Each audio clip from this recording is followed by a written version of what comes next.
If you guys remember 2 months ago, I made this video about a 2023 Last Call Dodge Scat Pack that Stellantis refused to do a buyback on even after the dealership told them that the car's rear half was not properly welded and the bill would be about $30,000.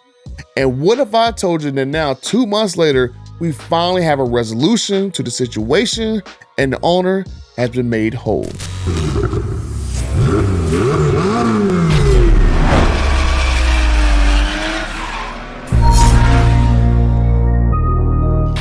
If you guys need a law firm that you can trust and one who will have your back when you are going up against some of the huge corporations and dealerships, my friends at Gordon & Partners have you covered. They have assisted me in situations where a dealer wanted to commit wire fraud with my non-refundable deposit and help several of you guys in the background that are going through some nonsense that these companies are putting you through. So use my special email address, butter@floridainjured.com, and you'll get connected to some of the best lawyers in the country that'll give you the help that you need and the help that you deserve. All right, my 33,000 friends, let's look at this right here. Let's rewind the clocks back to March of this year to when I first made this scrap pack video. So you see right here in this private message, I'm not going to reveal the person, too much details about this. I'm blur a lot of this out, but you can see this is basically when I have a conversation with him about me dropping my video and basically me having a conversation with some people within Dodge to get to the bottom of this mess. And then next thing you know, like a day later, he gets a phone call from Dodge that they are going to get to the bottom of this mess and that they're going to take care of him. And so you can see that this is why a lot of us, when we make videos talking about the stuff going on with customers, a lot of times in the background, Stellantis, which I'm not even gonna say Dodge, I'm gonna say Stellantis at this point because a lot of people who work directly for Dodge is gone. And so I'm gonna say at Stellantis' point in the background has been either stalling or been denying people's buybacks. Without me and OC Motivator and TK Rob making videos exposing this type of stuff, they'll continue to drag people along like this. In this particular situation, if you guys had not watched that video, I'll put a link right here for you to watch it. This is a situation where the whole back half of the car was not welded properly or bonded properly from the plant. The customer from day one, as soon as he immediately jumped in the car, he noticed something was wrong. He took it back to the dealer and the dealer was like, hey, you gotta wait a couple months for the body shop to open up. And then once the body shop had, an actual availability, then he was able to go in, and that's when they told him that, hey, yeah, the whole back half of this car is not welded properly. It's not bonded properly. And they went and told Stellantis this, and Stellantis basically denied the buyback claim. They wanted the dealership to weld the whole back half of his car up in an attempt to do a factory job on the car, right? Because, when these vehicles are assembled, they're assembled in pieces and they're glued to weld it. And so then they wanted the dealer to go and basically get all these pieces, cut all these pieces out, and actually weld them to their specs, kind of. And so it's like, what is Stellantis even thinking about here? Because if you watched a lot of TK's videos and OC Motivator's videos, you see that Stellantis is hurting for money. Even though they have record profits, they might not have a lot of cash on hand, especially considering all the Wagoneers and Grand Wagoneers that, as I said in videos, if you go look on Auto Trader, those vehicles are in buybacks like crazy. Go look at Grand Wagoneers in the last 2 years and just scroll down the list and see how many of those Grand Wagoneers say buyback on the photos. You'll be amazed. This was a straight up buyback case. It should never got to the point where me, a YouTuber that does not officially work for Dodge, have to get involved to be the middleman between a customer with a crap car and a $1 billion corporation who has record profits, right? So this is already getting crazy to the point where, us as YouTubers, we had to get involved with this because it just doesn't make any sense.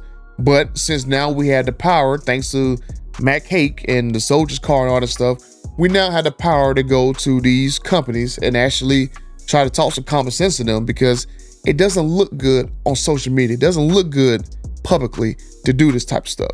If someone can buy a car and it's proven that car was bad from the factory and Stellantis doesn't want to buy that vehicle back, they don't stand behind the product, right? Just like when I told you guys about the video with the the guy in his harmonic balancer and his Demon 170 that went kaput, which I'm gonna make another video talking about that. But if you're not gonna stand behind your product when there's a manufacturing defect and try to void his warranty on Demon 170, who's gonna buy your products? Who's gonna spend hundreds of thousands of dollars on these cars? Especially when the EVs are about to come out. Who's gonna spend these money on these EVs that are not tried and true? Who's gonna spend all this money on Hurricanes that are not tried and true when you can't even have the cars that you've been making for a decade roll out of the plant right, correct, welded properly? So that's why we make videos about this, in order to bring this to light, because, in order to bring this to light, because if these companies took care of business, I wouldn't be able to make a video about it. Everything be all hunky-dory. Couldn't do anything about it. But you can see my response. Dodge has some good dudes, but they have some rot at the bottom. Glad they were able to help you out as well. And then you had this situation right here, where now I get another message from him in May of this year, in the very beginning. Butter, it breaks my heart to reach out to you again, but it seems likely now, after waiting for 1.5 months, that Dodge will probably not take care of me. I've updated my case details, which he gave me a nice little PDF of everything that happened, and even some screenshots in there. So that's why, it's awesome when people reach out to me, they give me detailed information like this that I can go off of. Here we go. At this point, I kind of given up any hope on a buyback. I truly have. I'll either do a lawsuit or take the hit. I just wanted to share my story with others so that they can protect themselves from this thief of a company called Stellantis. My case will likely help several people not buy one of these last call models or the new electric models and put their life and hard-earned money in jeopardy. I am hopeful you can create some content out of this, and it may come to help some people. Feel free to share this with TK and OC Motivator, anyone else. Thanks for everything that you did. I'm gonna show you guys a picture somebody sent to me about how critical it is to have your vehicle welded properly. Now, someone shared this to me on Instagram, and you can see right here, if the back half of this car was not welded properly, this person probably could have been killed. So it's crazy to think that this $1 billion company, Stellantis, would not buy back this car, even though the dealer told them that the whole back half of the car has to be replaced. The entire back half of the car. And Stellantis did not want to buy it back. And you can see right here, I told I was gonna have another conversation back there with about it. And because it seems that some of these other people in here, I don't know if it's lower level or people above, they're tripping about this nonsense. But you can see right here, let's look at the timeline. So here we go. I'm just curious as heck to know what is the reason they're doing this to me. Please let me know whatever you hear.